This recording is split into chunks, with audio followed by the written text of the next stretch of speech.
You know, the more I read scripture, the more I look at the superheroes of the faith, like David and Moses, and I start thinking to myself, wow, these guys are really human, relatable. Let me give you an example.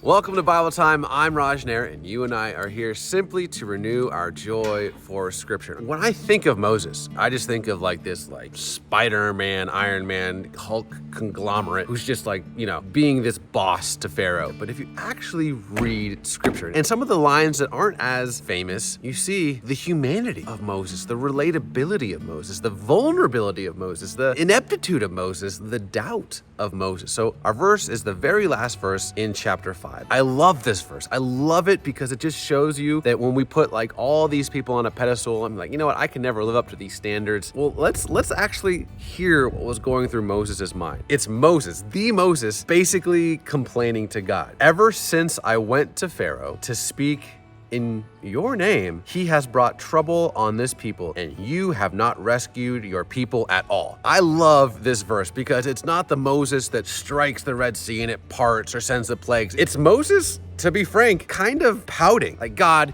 you said you'd do this and you haven't done it. I even love the last few words. You haven't rescued your people at all. So I think the application for me, if I'm being honest, when we read stories in the Bible, the word we use is, well, they're biblical stories. They're bigger than me. They're grander. They're more ridiculous. They're more absurd than anything that I will ever experience. But what I love here is that it's not that far removed from you and I. The struggles, the wrestlings, the doubts. Know that it's okay to be human. And in spite of our doubts, and in spite of our worries and our insecurities, the God of Abraham, Isaac, and Jacob, the God of Israel, the God of the Bible loves you and miraculously wants to use both you and I. And that should be a comforting thought. All right, much love. God bless.